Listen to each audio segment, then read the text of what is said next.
Muito boa tarde a todos vocês que acompanham a TV 247. Estamos começando aqui um Léo ao Quadrado especial. Hoje estou aqui substituindo a Gisele Federici e também o Léo Atush. Uma grande tarde para todos vocês. Vamos conversar hoje aqui, Léo Estopa e eu, nosso Léo Subversão aqui, né? Vamos fazer o nosso programa de subversão. Querido Léo Estopa, como você está? Tudo bem? Ei, Conde, boa tarde a todo mundo que está aí assistindo. Eu estou enfrentando um período de gripe alérgica, mas isso faz parte da vida. Então, se de vez em quando eu tiver a telinha pequenininha ali, eu estiver fazendo aquela inalação da essência de eucalipto para aguentar falar, ninguém assusta, não. É só uma essência de eucalipto. E como é que estão as coisas aí no São Paulo? Grande Léo Estopa. Tá tudo bem, você tá com uma aparência ótima, viu? Você disse que tá meio adoentado aí, mas eu tô vendo você aí forte, esbelto. Tá Obrigado, Conde. Não sei não, viu?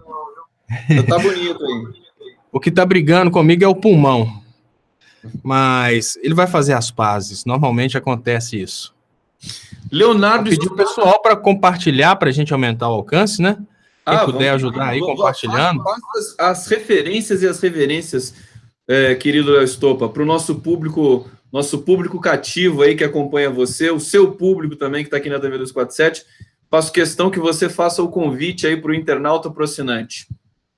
Pois é, pessoal, vamos compartilhar para a gente aumentar o alcance. Eu vou ver se eu estou logado aqui. Até isso eu estou perdido. Eu não estou logado no meu YouTube para compartilhar na aba comunidade, mas eu gostaria que vocês ajudassem nesse sentido aí. Esse programa não é transmitido no Facebook, então para ele aumentar o alcance dentro do Facebook, é importante que você compartilhe o YouTube no Facebook. Isso ajuda e ajuda muito. Eu vou ver se... É transmitido no Facebook. Olha aí eu abaixando aqui para tentar fazer o compartilhamento aqui, ó. Criar postagem, tá aqui, ó. Tô compartilhando aqui na aba comunidade do canal Leonardo Estopa. Mas e aí, Conde, o que nós vamos falar hoje? O que tá acontecendo no Brasilzão? Léo Estopa, nós temos muitas coisas hoje. Hoje tá um dia, assim, suculento de notícia. Tem uma piracema de notícias aí para a gente comentar, mas aquela que eu acho que tem mais nesse momento, porque o dia é assim, né? A semana tem destaque e durante as 12 horas, vamos dizer assim, 12 horas comerciais do dia, né? Tem os momentos notícias que pegam mais, notícias que pegam menos também. Então, neste momento, 17h26, né, do dia 18 de dezembro de 2018, eu entendo que a notícia que esteja mais palpitante para a blogosfera, para o noticiário, seja essa que é o título do nosso Léo ao Quadrado, depois do aumento do judiciário, a volta do auxílio moradia. Então, você sabe, né, Léo Estopa, que o Luiz Fux e o Antônio Dias Toffoli, presidente do STF, Luiz Fux, ministro do STF, eles condicionaram, fizeram uma negociação com o Michel Temer para conseguirem o aumento de 16% para o judiciário, aumento para o STF, salário que foi de 33 mil para 39 mil reais, arredondando aqui, é um pouquinho mais, né? Que provocou um efeito cascata no Brasil inteiro, onerando o orçamento em 10 bilhões, segundo alguns especialistas, porque o efeito de um aumento no STF tem um efeito cascata. Eles conquistaram esse aumento, que a Dilma Rousseff não quis dar, não sei se você se lembra disso, em função justamente da economia que o país precisava fazer para sair de um momento meio turbulento ainda econômico na conjuntura internacional, e em troca disso eles disseram assim, não, a gente abre mão do auxílio moradia para receber esse aumento, só que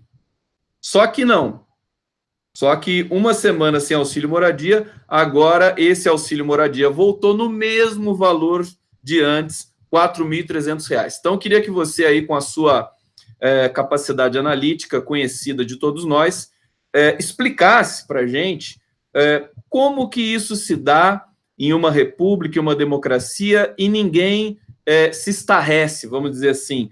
A imprensa tradicional dá essa notícia como se fosse qualquer coisa, como se o STF não precisasse manter uma palavra. Quer dizer, o STF, que já é famoso pelos seus acovardamentos, agora vai também ficar famoso pela falta de palavra. Como é que você entende esse momento, Leonardo Stoppa?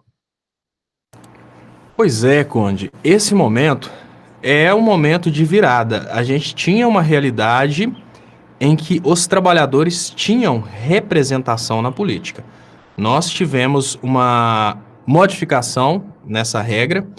O pobre de direita, o eleitor do kit gay, essas pessoas, elas não entendem muito bem o que é ser elite. Eu vi ontem um meme que falava: o meu amigo que ganha R$3.000 por mês fica revoltado quando eu falo das elites. Ele acha que eu estou falando a respeito dele. Não é.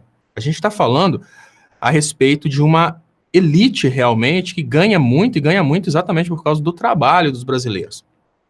Qual que é o grande problema do aumento do poder judiciário? É porque eles não merecem isso? Não, é porque esse aumento vem no pior momento que a gente poderia imaginar, mais oneração dos cofres públicos. E as pessoas precisam, inclusive aquelas pessoas que estão vivendo dentro daquela bolha do liberalismo e da meritocracia, onde impera a ideia de que, olha, as pessoas do Poder Judiciário são altamente qualificadas, elas merecem esses aumentos. Acredite, existem as pessoas que pensam assim. Eu sou uma das pessoas que penso que, obviamente, juízes merecem ganhar muito bem, só que eles têm válvulas de escape, eles podem escrever livros, eles podem dar aula, acumular 2 funções, por exemplo, uma delas dando aula em universidades, eles podem ter outras atividades que não onerem os cofres públicos. E o mais importante que o brasileiro precisa perceber nesse momento é que no momento em que o poder judiciário bate, peita o poder executivo e consegue aumentar seu subsídio, aumentar seu salário, o que acontece na realidade é que o orçamento público ele fica sacrificado. Então, para pagar o poder judiciário um valor a mais, o presidente tem que sacrificar outras coisas. E é claro que ele começa sacrificando aqueles que não têm a mínima condição de reclamar. É muito difícil brigar com o juiz. A gente vê o que aconteceu com Lula, né? Brigar contra o aumento dos juízes, ele perdeu o apoio do Poder Judiciário. O Poder Judiciário se transformou em poder aeciário exatamente porque foi o argumento da campanha do Aécio Neves que trouxe para a sociedade essa inércia a respeito do aumento do salário dos juízes.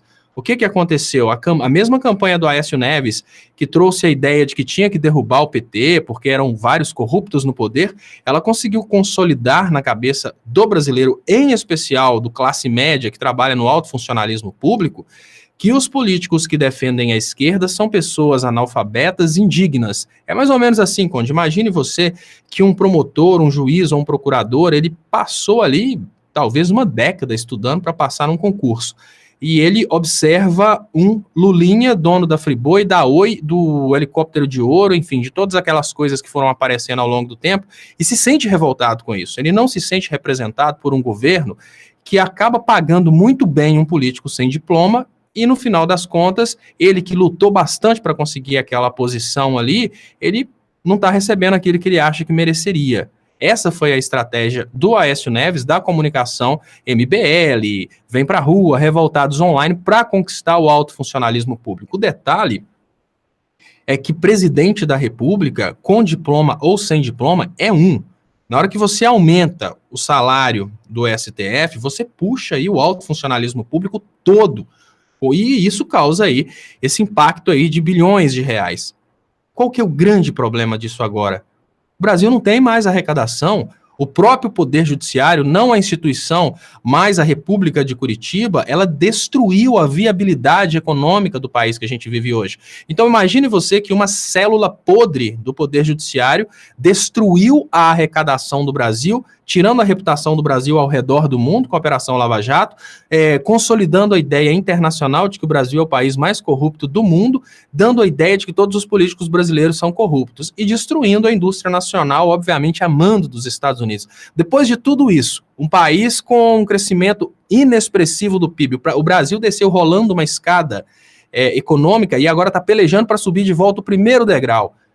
esse país, como que esse país vai dar esses aumentos aí para o Poder Judiciário, para o alto escalão do funcionalismo público? O grande detalhe é que agora as pessoas mais pobres começam a ser sacrificadas pelo governo, porque as demandas são infinitas, né? Tem muita gente querendo aí, seja Bolsa Família, seja oportunidade para estudar, seja lá o que for, mas os recursos são escassos. E o que eles estão fazendo agora? Os políticos perceberam que é melhor ser amiguinho do Ministério Público e do Poder Judiciário do que tentar ser amigo do povo, porque na hora H que o bicho pega, o povo faz o que fez com Lula, acredita na Globo e abandona aquele presidente que era amigo do povo. Qual que vai ser o resultado desse aumento do Poder Judiciário? Obviamente, os programas sociais serão cortados porque não vai ter dinheiro para tudo. O grande detalhe é, um auxílio moradia não vai fazer falta para um juiz como um Bolsa Família vai fazer falta para uma família miserável que está lá em situação de morrer de fome. Esse é que é o grande detalhe. Como que essa mudança vai impactar na vida das pessoas? Uns vão morrer de fome, outros vão ter um pouquinho a menos de dinheiro, um pouquinho a mais de dinheiro, né? Alguns juízes vão ter um pouquinho a mais de dinheiro como auxílio moradia, que talvez sirva para 2 dias no restaurante, considerando a classe social que eles ocupam, enquanto esse dinheiro vai faltar lá na ponta da economia e pode fazer com que pessoas morram de fome por causa disso. Léo Stoppa, deixa eu colocar outras questões aqui com relação a esse mesmo assunto. Para mim, o que define o STF, e de uma certa maneira, porque é um momento da nossa magistratura, né? Eu acho que, eu tenho uma tese de que a falta de democracia abala profundamente todas as instituições, né? A democracia precarizada brasileira, né? Abala profundamente as instituições, e o STF é a primeira instituição que mais sente tudo isso, né? Ela se degrada por completo, foi assim na ditadura militar, e está sendo assim nesse momento também, um judiciário que quase a gente pode chamar realmente de golpista, e na verdade a palavra que eu gosto de usar para o judiciário é o escárnio, né? Isso que está acontecendo nesse momento é a palavra que a Carmen Lúcia gostou de sublinhar num dado momento em que ela assumiu o STF um pouco mais de 2 anos atrás. Ela falou do escárnio. E, na verdade, eu acho que é esse sentimento que toma o povo brasileiro, trabalhador, que vê um poder judiciário insistindo e esfregando na cara do brasileiro que eles podem fazer o que querem. Eles pressionam os políticos, que os políticos são uma classe, até por eles também, como para a imprensa também, é uma classe criminalizável, né? Eles criminalizam a política, e a partir daí eles podem fazer os seus bunkers de chantagens também, que é o que eu acho que acabou de acontecer nesse momento, em função do aumento do judiciário, nesse toma lá da cá promíscuo entre o Poder Executivo e o Poder Judiciário. Então, a pergunta que eu quero deixar encaminhada aí para você é sobre a percepção do povo brasileiro. Você colocou bem que você tem um segmento político que prefere fazer as vontades do judiciário para não ser perseguido por esse judiciário. E isso explica, em grande medida, por que o judiciário persegue tanto o PT. Na verdade, é uma espécie, quase que uma diplomação do PT, né? Uma chancela, uma prova cabal de que o PT tem, e a esquerda, digamos assim, a ala progressista da nossa política, que ainda tem dignidade, tem uma seriedade para lidar com o orçamento público e não faz favores. E por isso mesmo não fez favores ao Poder Judiciário e acabou sendo perseguido por esse Poder Judiciário tão corporativista. A pergunta que eu te faço, que eu quero deixar para você, Léo Stoppa, é o seguinte: o povo brasileiro, a gente sabe, as pesquisas apontaram que o Poder Judiciário está no seu pior momento de credibilidade, né? Eu não me lembro mais o índice de credibilidade, mas caiu muito. Nós temos aí no horizonte um juiz político, agora completamente 100% político, que vai assumir um cargo político, que é o Sérgio Moro. Qual que é o seu prognóstico aí para 2019? Um Poder Judiciário que está tão desacreditado, e você ter um ministro da Justiça de um governo tão problemático, antes mesmo de começar como governo Bolsonaro, com o perfil do Sérgio Moro, que é o próprio Sérgio Moro, Você acha que a população, que a opinião pública vai pressionar? Você acha que tem como conseguir algum tipo de pressão em cima do judiciário para que ele possa, por outras vias também, oferecer um serviço melhor à população brasileira e não ficar só com essa pauta de caça à corrupção, que, na verdade, acaba degradando toda a cadeia econômica brasileira? A gente já perdeu empreiteiras, já perdeu indústria naval, e tudo foi arrastado, digamos assim, para essa espiral do horror econômico. O que você tem a dizer dessa relação da opinião pública do povo brasileiro com o Poder Judiciário? Olha, Conde, o primeiro detalhe que a gente precisa admitir, a primeira grande dificuldade que a gente tem é que nós, que não gostamos dessas ideias, estamos dentro de uma bolha. O povo é o culpado. Lógico que eu não estou falando dos seguidores aqui da TV 247, são pessoas que têm uma consciência política bem diferente. Mas o povo é culpado do que está acontecendo. Imagine você que, se a gente estivesse ainda vivendo o Estado democrático de direito, os três poderes seriam harmônicos. O que significa que jamais o Poder Judiciário poderia usar a pauta da prisão de políticos como chantagem para conseguir suas concessões. No momento em que um povo, enquanto o Lula deixou bem claro que a gente tem um STF totalmente acovardado, a gente tem um povo totalmente alienado. Como esse povo mostrou para os juízes que é possível desequilibrar os poderes da República, os juízes entenderam isso. São pautas bonitas que acabam passando despercebidas aos olhos da população. No momento em que Ministério Público e Poder Judiciário começaram a chantagear políticos, os políticos foram diminuídos e, olha, qual que é o detalhe? O detalhe é que o político, quer queira, quer não, ele depende do voto da população para chegar lá. O Poder Judiciário está lá para a vida, né? Serve até aposentar, o Ministério Público serve até aposentar. O que significa que Ministério Público e Poder Judiciário não vieram através do voto, então eles não têm nenhum compromisso com a população, eles não precisam fazer um bom serviço, porque eles não serão votados em 4 anos, eles vão continuar por lá. Essa pauta do justiçamento, ela funcionou muito bem e ela aconteceu por culpa do povo. A gente precisa admitir que a mensagem que a gente tem da população que deixou o Lula ser preso é uma mensagem muito clara. Qualquer político que tentar governar para as populações mais humildes vai ser preso.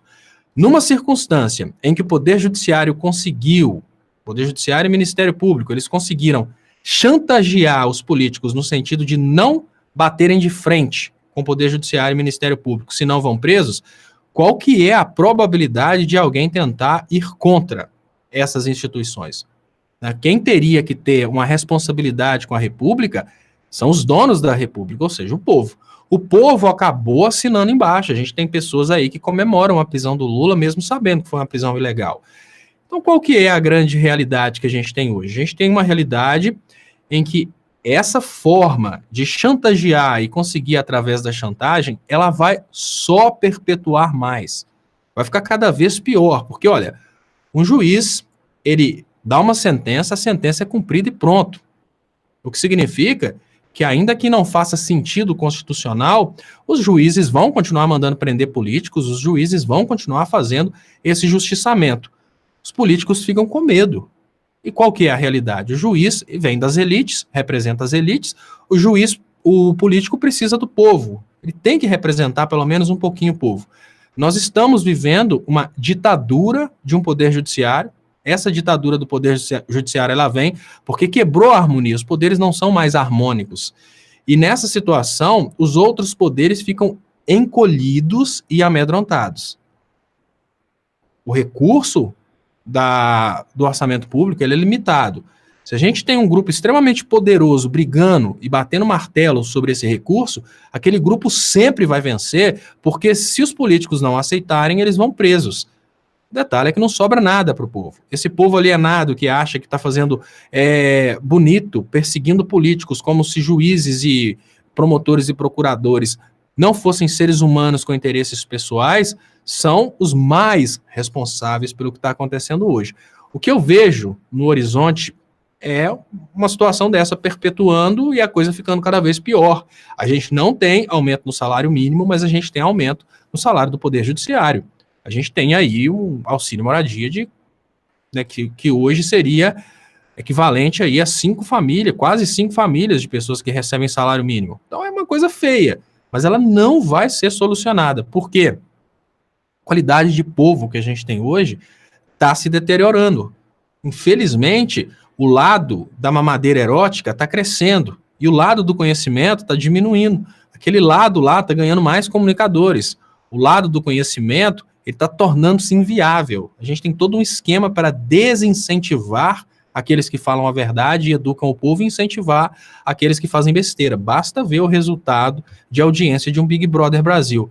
Eu penso, sinceramente, que vai piorar. É só isso que eu consigo ver. Eu não consigo ver percepção pública de que está errado, não. Eu consigo ver dentro da nossa bolha. O que eu consigo ver na sociedade é uma sociedade que durante pelo menos 2 décadas vai ver isso acontecer, mas não vai conseguir relacionar isso à quebra do país. É uma sociedade totalmente alienada que vai ver o alto funcionalismo público tomando aí talvez 80% do orçamento público e vai continuar por 20 anos culpando o PT por toda a desgraça que aconteceu no Brasil. Porque essa pauta é repetida, ela se multiplica e ela acaba sendo aceita por essa população aí da mamadeira erótica, do kit gay, do pé de goiaba. Infelizmente, esse povo está tão alienado que é muito difícil imaginar uma reação vinda desse povo. Eu acho que os juízes, lá para fevereiro, já conseguem conquistar outro aumento. Muito pelo contrário, a opinião pública vai bater palma, porque vai falar que, assim como a opinião pública que elegeu o Bolsonaro falava que Bolsonaro era o político mais honesto do mundo, eles vão falar que são juízes, pelo menos, são honestos, não são políticos. Essa é a visão que eu tenho. Uma sociedade que só deteriora cada vez mais. Léo Estopa, deixa eu fazer... Alô?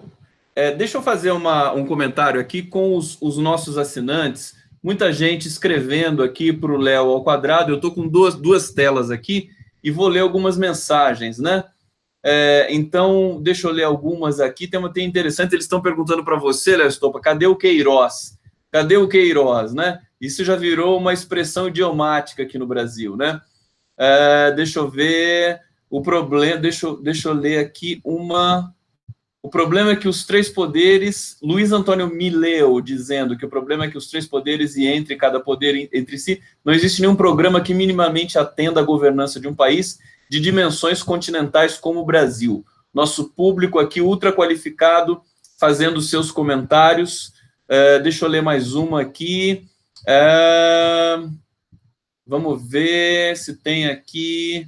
Bom, eu quero agradecer a todos vocês. Se 1000 pessoas imprimirem notas, tem gente aqui fazendo brincadeira aqui com o STF. O pessoal tá bravo com o STF, Léo Estopa.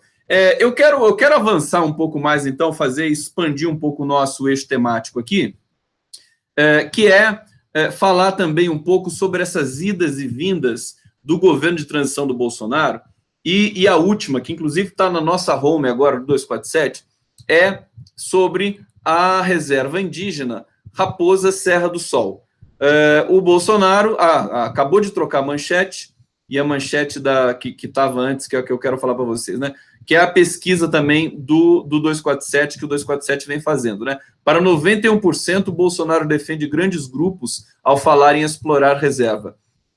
Eu queria que você falasse um pouquinho sobre essa questão da reserva, no eixo de que o Bolsonaro não tem, ele demonstra não ter conhecimento nenhum das questões que são de ordem legal de um governo soberano, legítimo, eleito, questões que um presidente da República precisa respeitar. Acho que na cabeça do Bolsonaro, o presidente da República pode fazer tudo o que ele quiser. Ele deve estar muito decepcionado nesse momento, porque ele está percebendo que o presidente da República não faz tudo o que ele quiser. Precisa muita negociação, muita conversa, e isso é o tipo de coisa que o Bolsonaro já demonstrou que ele não tem talento nenhum para isso, para fazer acordos, para construir consenso, né? É na base só do porrete e ponto final. Sobre a reserva indígena Raposa Serra do Sol, que foi demarcada pelo Lula e ratificada pelo STF, ele já voltou atrás, né? Porque ele disse o que não sabia. Ele disse que tinha que discutir porque era uma área muito rica e que tinha que pertencer ao povo brasileiro, fazendo aí uma espécie de populismo, né? Só que especialistas, né, a gente já deu essa matéria hoje também, disseram que é inviável, é inconstitucional, você não pode revogar uma demarcação que foi ratificada pelo Supremo e também não pode violar os direitos dos indígenas. Eu queria que você fizesse um comentário no seguinte sentido. Essa pistolagem discursiva, quer dizer, fala qualquer coisa a qualquer momento, depois volta atrás. Qual é o impacto que tem isso com a opinião pública? Como é que um intelectual, como é que um colunista de um grande jornal pode lidar com esse conjunto de declarações erráticas que, no fim das contas, acabam não significando absolutamente nada? Quer dizer, vou revogar a demarcação da Terra do Sol. Não pode revogar, então não vou revogar mais. Vou mudar a embaixada em Israel para Jerusalém. Não pode. Então não vou mais.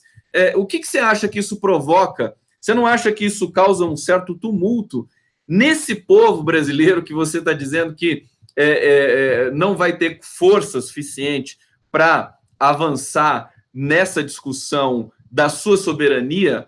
É uma questão que eu gostaria até de ponderar com você, mas você acha que isso vai acontecer? O que vai acontecer com esse conjunto de declaração do Bolsonaro? Você acha que vai ficar tudo por isso mesmo?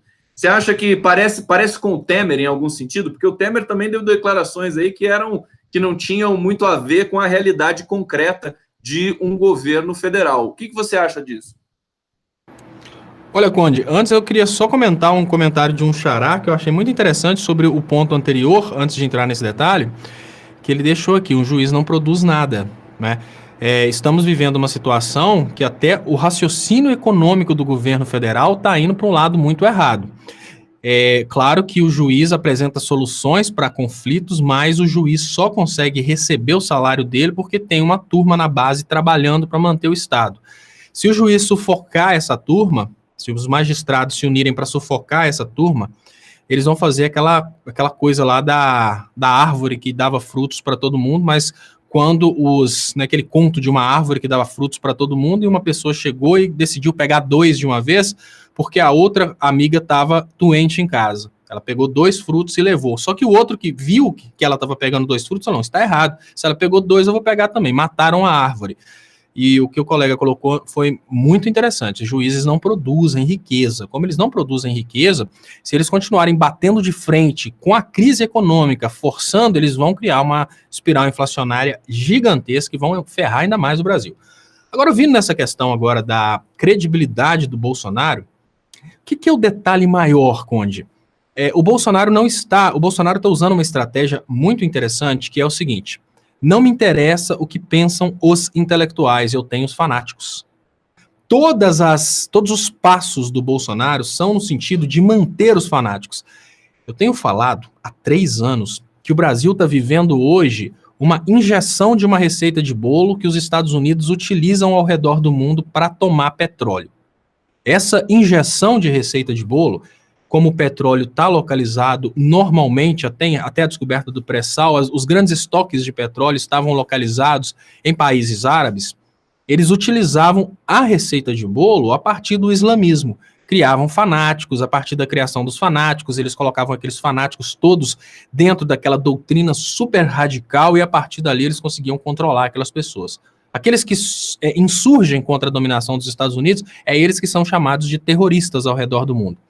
O Bolsonaro está aplicando a mesma receita de bolo no Brasil, e o que acontece nesse momento é que o Bolsonaro está trabalhando de uma forma muito inteligente, a gente precisa admitir, não sei se vem dele, não sei de onde que vem, mas eles estão trabalhando de uma forma muito inteligente a manutenção do fanático religioso. O Brasil pode não ter um Estado islâmico, o Brasil tem um Estado cristão na política. Esse é um problema sério, por quê? É um grupo de fanáticos que não vai reagir a esses eventos usando a própria cognição. O que significa que enquanto o Bolsonaro estiver fechado com essas igrejas gigantes, o Bolsonaro vai controlar. Aí fala: não, mas colunistas, intelectuais.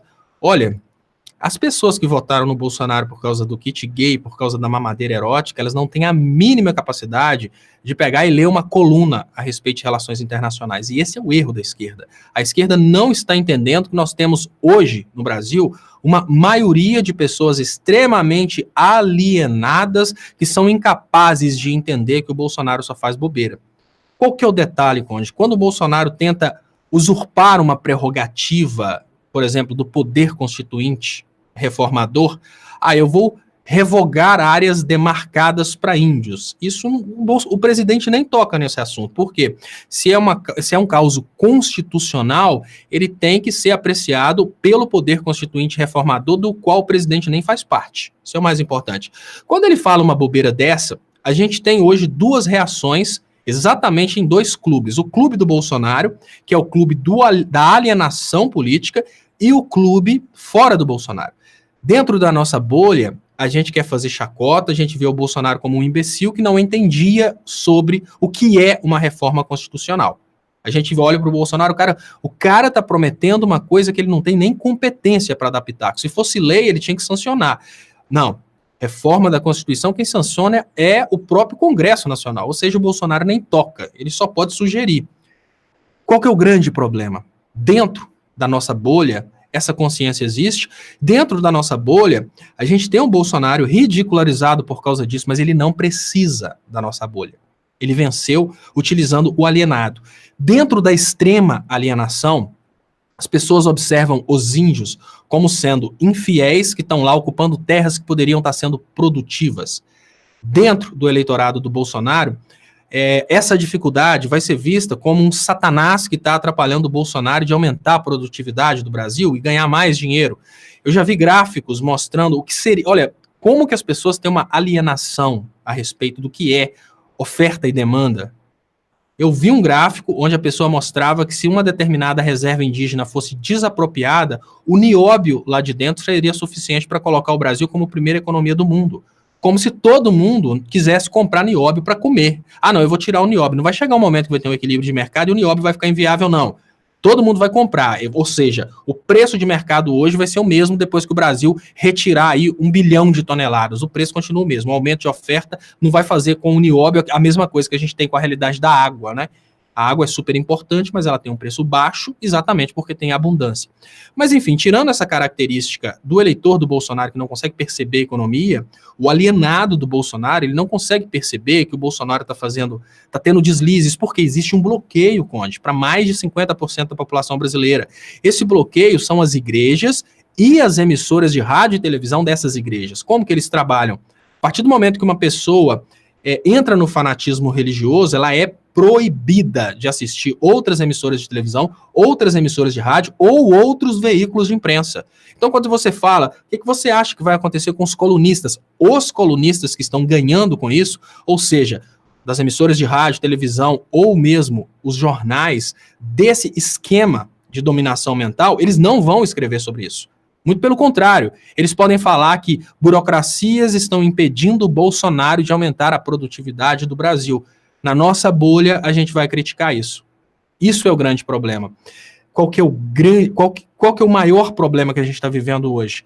A esquerda não percebeu que, aos poucos, a gente estava vivendo um processo de colonização de mentes no Brasil, que talvez seja um processo irreversível. Aos poucos, eles foram chegando, foram tomando os brasileiros, foram alienando os brasileiros, e quando você chega hoje e fala que o Bolsonaro não tem competência para mudar a Constituição nesse sentido, as pessoas olham para você e te respondem com frases do tipo, aceita que dói menos, é melhor já ir se acostumando, Bolsonaro vai acabar com a boquinha, sabe? Eles não estão tendo condição nem de perceber o que você falou para responder aquilo que você falou, eles respondem com as frases decoradas.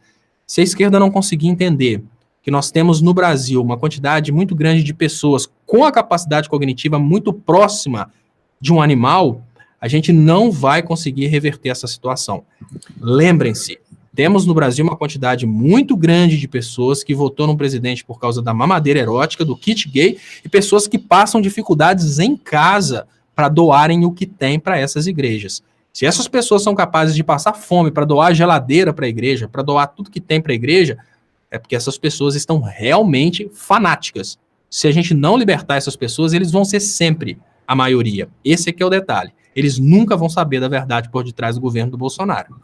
Léo Estopa, meu querido, vamos falar, já que você falou do Bolsonaro, dos Bolsonaros aí, vamos falar um pouquinho dos Bolsonaros agora?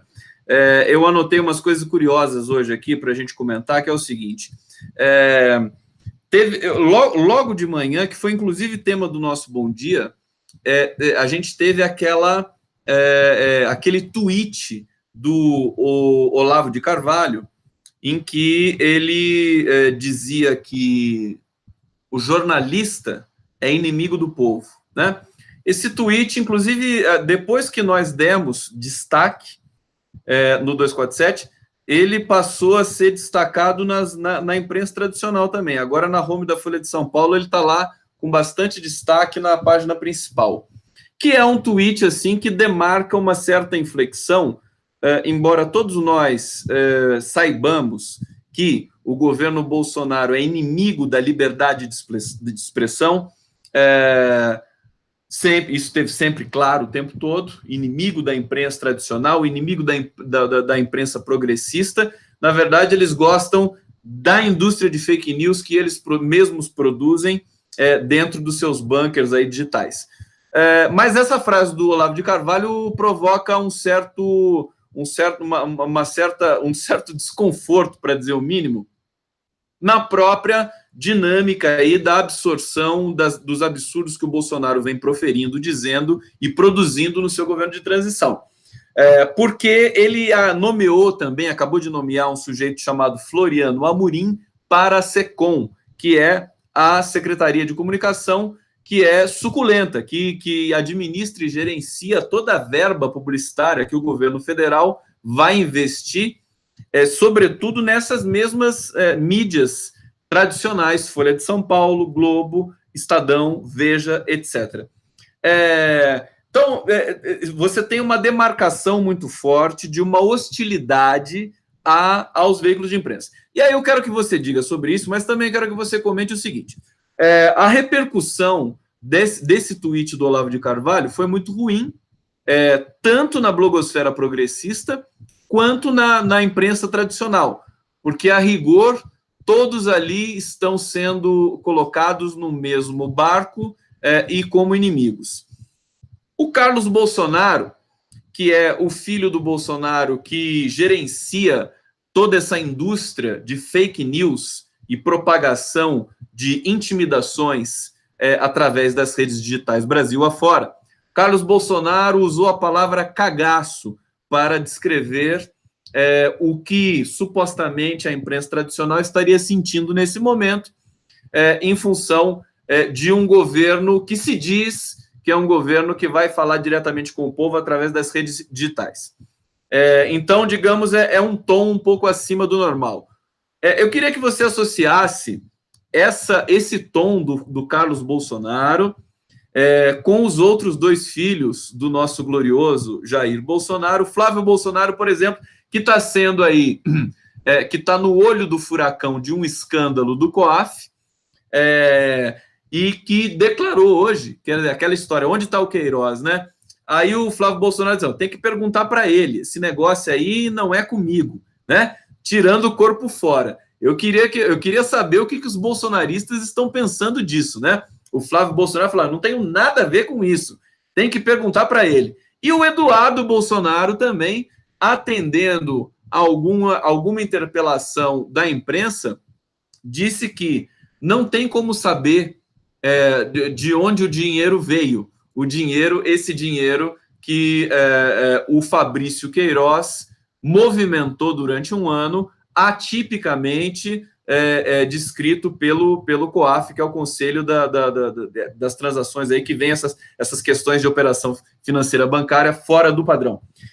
Dentro de tudo isso, o que você acha? Você acha que a família Bolsonaro vai ter condições de escapar dessa investigação? A investigação já foi enviada para a Procuradoria-Geral da República, para Raquel Dodge, essa que investiga o Flávio Bolsonaro.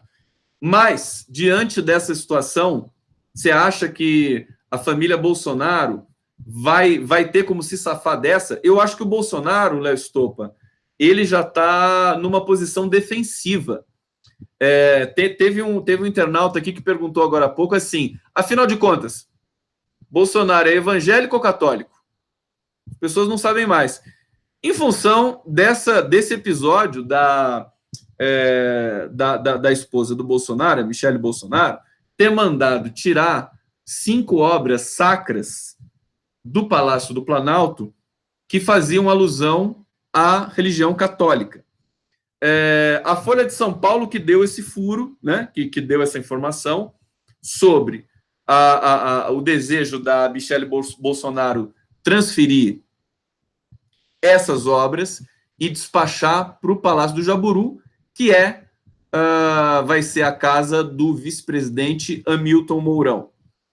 O que eu quero perguntar para você afinal de contas, muita gente também, Léo Stoppa, reclamando que isso é um desrespeito aos católicos brasileiros.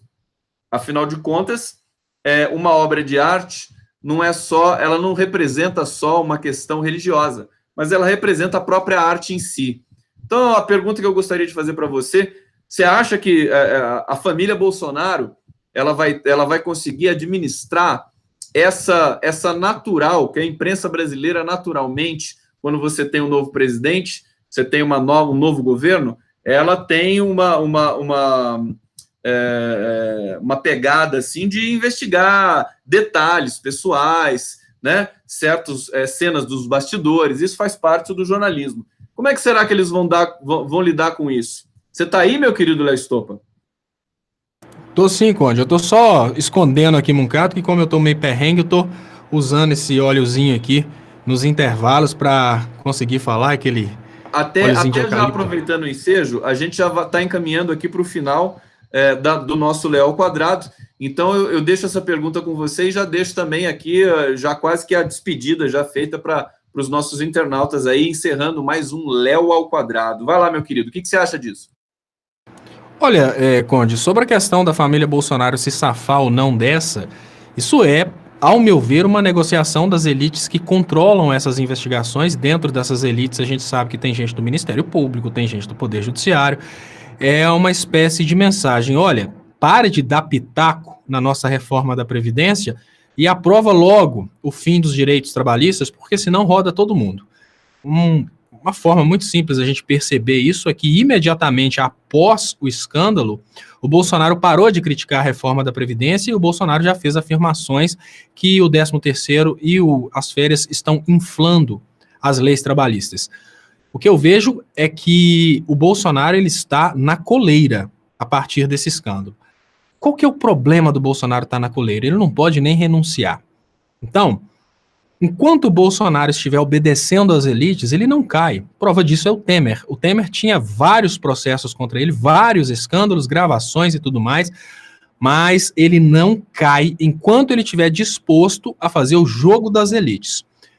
E outro problema sério, a base de apoio do Bolsonaro são os fanáticos que às vezes nem acreditam nisso. Para a base de apoio do Bolsonaro, a conversa de que o Bolsonaro não tem nada a ver com isso e a explicação de que aquele cheque na conta da mulher do Bolsonaro seria a devolução de um empréstimo, ainda que não desça redondo, acaba descendo, porque eles não querem dar o braço a torcer. Existe dentro do campo evangélico no Brasil uma ideia que foi disseminada pelos pastores que o Bolsonaro seria aquele governante enviado por Deus para solucionar os problemas da nação. E dentro desse campo evangélico, a gente tem uma outra máxima também, que é aquela pessoa que se corrompeu, se ela pedir perdão e se converter, tá tudo bem. O que significa que para os evangélicos, para essa base de apoio do Bolsonaro, basta ele pedir perdão. Vou dar um exemplo aqui de Belo Horizonte. O Guilherme de Pádua, o famoso Guilherme de Pádua, que foi condenado pela morte da Isabela, eu acho que é Isabela mesmo, né? Ele hoje é pastor da Lagoinha e ele é amado pelos fiéis da Lagoinha porque a vida pregressa dessas pessoas não interessa. Então eu acho que o Bolsonaro, nesse momento em que esse escândalo vem à tona, o Bolsonaro ele toma um solavanco das elites, porque o Bolsonaro imaginava, há certo tempo atrás, ele imaginava que ele era blindado, que ninguém encontrava as coisas dele, se achava muito espertalhão. Me chama de corrupto, né? Não era essa a frase de guerra do Bolsonaro? Podem chamá-lo de homofóbico, racista, narcisista, isso porque não podem chamá-lo de corrupto? Ele não imaginava que todos os escândalos de corrupção que envolvessem a família dele estavam guardados para serem utilizados no momento certo. E tem momento melhor do que a hora de colocar na coleira o presidente da República? E o momento é esse. Detalhe é, se o Bolsonaro resiste e fala, não, eu não quero aceitar, eu vou renunciar, ele roda, vai todo mundo preso. Se o Bolsonaro vai contra as elites, ele cai e vai todo mundo preso. Qual que é a resposta que a gente tem para a situação de hoje? Um Bolsonaro que vai governar por 4 anos, como o Temer governou, chantageado pelas elites e sacrificando o povo. Agora, essa atitude da Michelle Bolsonaro, ela vai muito de encontro ao que está rolando hoje no Brasil, que é essa ideia de criar dentro do Brasil um Estado cristão no sentido político, não um Estado cristão no sentido religioso. E todas as atitudes do governo Bolsonaro no sentido de humilhar os católicos em nome da exaltação dos protestantes vai ser bem-vinda dentro do eleitorado do Bolsonaro. A Michelle, quando ela tira as obras de dentro, ela não me incomoda em absoluto com isso, mas ela provavelmente incomoda aquelas pessoas que imaginam que nesse momento está acontecendo aí um desrespeito contra a religião católica. E ela faz bunda lelê para esse povo, que esse povo não estava com os bolsonaros. Quem estava com os bolsonaros de uma forma bem massiva eram os evangélicos, e os evangélicos, eles são exclusivos. Não falo de todos os evangélicos, lógico, mas os evangélicos que não seguem o evangelho de Cristo, obviamente dessas igrejas que têm dono, eles são exclusivos. É mais ou menos assim, se não for do nosso time, é inimigo. É a forma que eles pensam. Já o católico, ele tem uma ideia mais inclusiva. O católico, ele imagina que todo mundo é cristão e o católico não é tão ferrenho. É muito mais interessante para a Michelle ela trabalhar a exclusão do católico com o respeito extremo ao protestante, que assim ela mantém essa base alienada de seguidores que vão acabar sendo blindados das corrupções dos Bolsonaro, exatamente por causa dessa exaltação ao mundo religioso. Imagine que não interessa o tamanho da corrupção do Bolsonaro. Se depois ele disser glória a Deus e tomar uma atitude pró-protestante, ele está salvo. Ele mantém a base de apoiadores. Então eles sempre vão tomar atitudes bizarras no sentido de manter essa base de fanáticos religiosos apoiando o governo Bolsonaro, apoiando a família Bolsonaro. Uma coisa que a gente precisa admitir é que esses escândalos acabaram envergonhando polícias e forças armadas. Então, hoje, imagino eu que o Eduardo Bolsonaro não consegue mais fechar o STF mandando um cabo e um soldado. Mas a gente precisa admitir que ele ainda tem esse grupo de alienados, e enquanto os bolsonaros estiverem dispostos a governar para os donos dessas igrejas, contra a população, a favor dos donos dessas igrejas, a gente vai ter o governo Bolsonaro muito forte, porque ele tem um apoio popular de uma população que nem sabe ainda da existência do Bolsogate, que nem sabe da existência do Queiroz, porque eles não assistem nada diferente das emissoras dos grupos religiosos, dos jornais dos grupos religiosos e das emissoras de rádio dos grupos religiosos. Léo Stoppa, meu querido, quer dizer, o Bolsonaro não tem aliados, né? Ele tem alienados, não tem aliados no governo. Vai ser curioso isso, vai ser curioso ver a montagem de governo, mas isso vai ser um assunto para um outro Léo ao quadrado. Meu querido Leonardo Stoppa, eu estou aqui fazendo aqui o encerramento do nosso Léo ao quadrado especial. Agradeço muito aos internautas, aos assinantes, aos comentários, todos vocês que deixaram aqui a sua mensagem. Agradeço ao Léo e estamos, em breve estaremos juntos novamente, meu querido Léo Stoppa.